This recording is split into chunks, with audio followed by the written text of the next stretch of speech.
We are at an impasse. So put the sensor in, put the dozer in, clear the code, and now I still having a 3719 code, which is suit level high. I believe it's 3719 or 3917. I think it's 3719. Suit level high. Tried regenning it many times. She won't regen. She won't complete the regen. So even though I've only had since almost 100,000 miles since the last time I did this filter. So I'm gonna go ahead and do the filters again. Just gonna go ahead and get reman filters. And they have them in stock at Freightliner here in Salt Lake, so we'll just go ahead and do that. Let's just get it over with, see what we're working with. Everything seemed okay. It's just the reason why I came up with that conclusion is because of the inlet DPF pressure is a lot higher than the outlet DPF pressure, which tells me those filters are probably clogged. I can't believe they got clogged that much. I don't idle that much at all. I don't idle this truck at all, hardly ever. So I don't know. We'll just do it like that, and then we'll take it from there.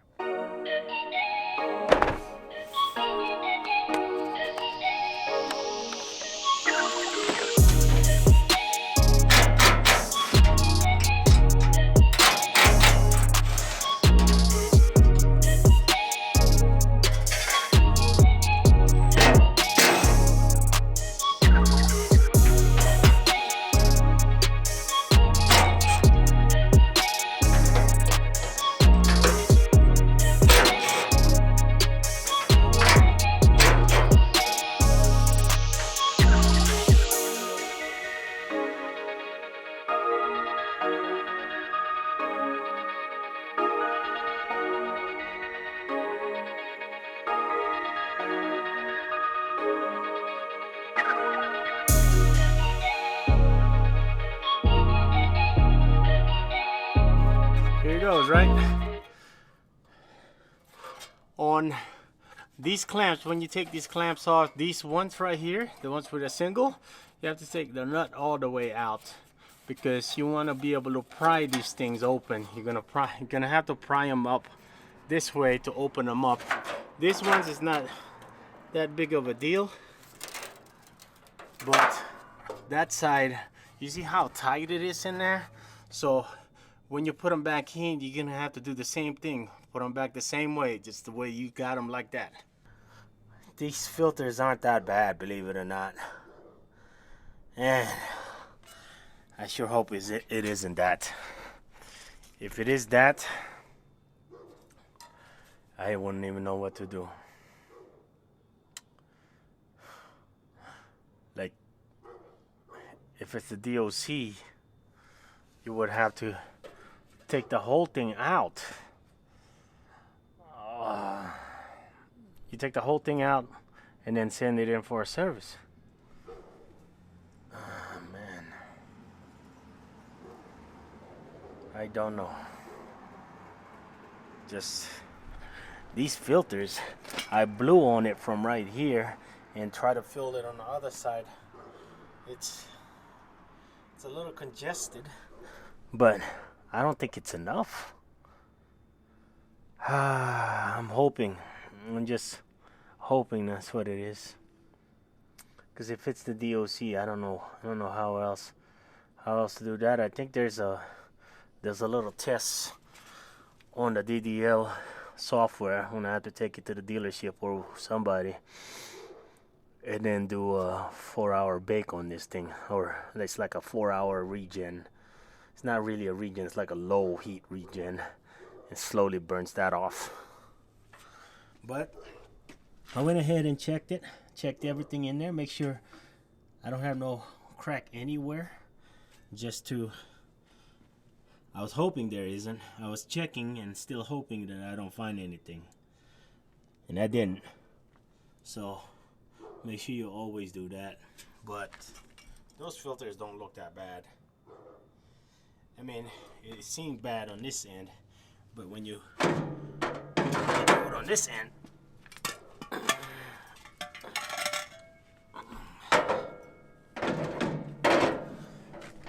those are pretty much new. So I mean, it always looked like that because look at the DOC. On this end looks good. That other end, now I don't know, man.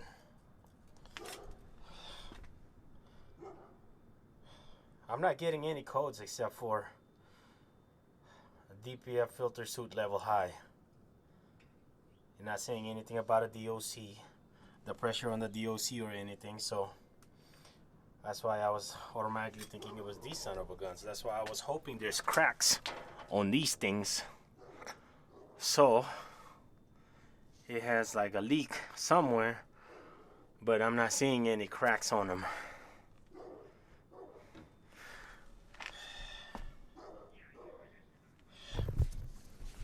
We'll see. We will see. Hopefully that is it. If not, that's a lot of money. That's a whole lot of money to do. Hoping that's what it is. Oh, I just realized. I looked in the mirror. my dumbass had a suit in my mouth. You know what? I'm just gonna leave that footage on there. Who cares? That's part of it, looking like a dumbass. But we're gonna go ahead and get these filters. Hoping that that's gonna be our problem. So I hope so. I was hoping that there's cracks in these filters, but there isn't. I looked around, I checked, inspected it, there's nothing. But we'll see. We will see. I just don't feel confident that that's what it is. That's the problem, is those filters. There's probably, but it's not giving me a code for a DOC though. It's giving me a code for the DPF, so I'm hoping that's what it is. That's why I went to the DPF, but those DPF don't look that bad. Here we are. We are back at it. So you gotta make sure you get you some new clamps. I got it prepped right now, but first thing is you gotta make sure you check your whole thing, right? I did blow on these things, and it is a little easier to blow. So those other filters were a little clogged, so I'm a little bit more relieved. But clamps, you gotta make sure you get your clamps. These ones, they don't come with the kit, so this is a whole kit. Comes with this, and that's it. Oh, and that, and it comes with that, but it does not come with a V clamp. It's what they call a V clamp. It looks like a V on the inside. So, but this is where the crucial part is. You just gotta take your time in putting it in there. Also, right before you put them in, just make sure you clean up all your surface. Make sure you prep it. Look at that. That's all clean. There's no residue on there. Just make sure it's clean on the inside.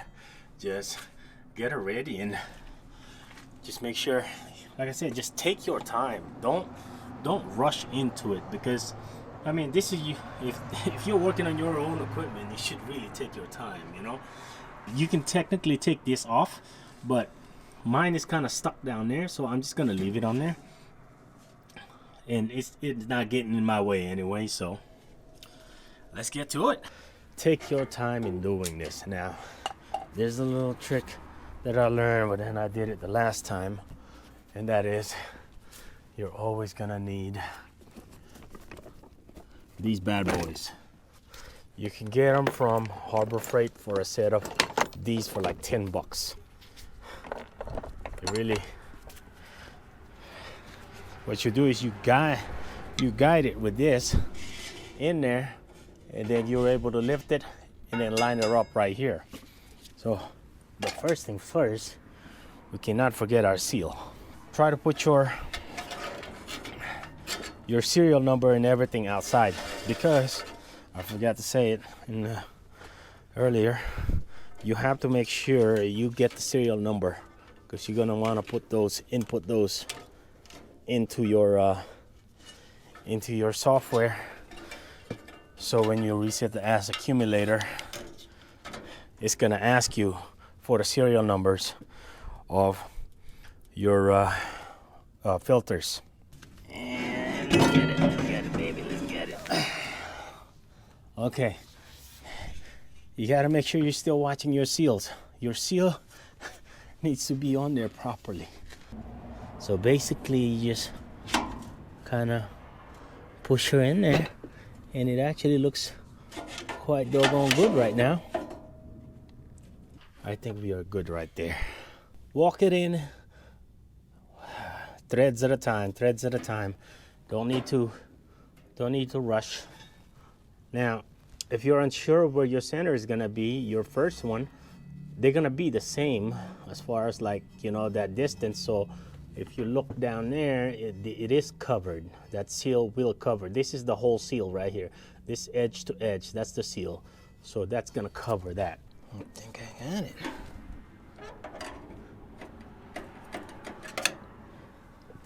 I think I got it. Okay, now, I don't think we really can complain with this. Looks straight down there. Pretty good space here. Looks like a 1/2 inch bolt, and that looks like a 3/8 bolt. But general rule of thumb, on 3/8, you want to be a maximum of, what is it, like 35 or something like that. But with these kind of clamps, you don't gotta go crazy, because this is where it holds on to. So you don't want to be cranking on that. So I would say probably maybe 30 foot-pounds the most, probably. There's probably torque specs on this, so just look it up.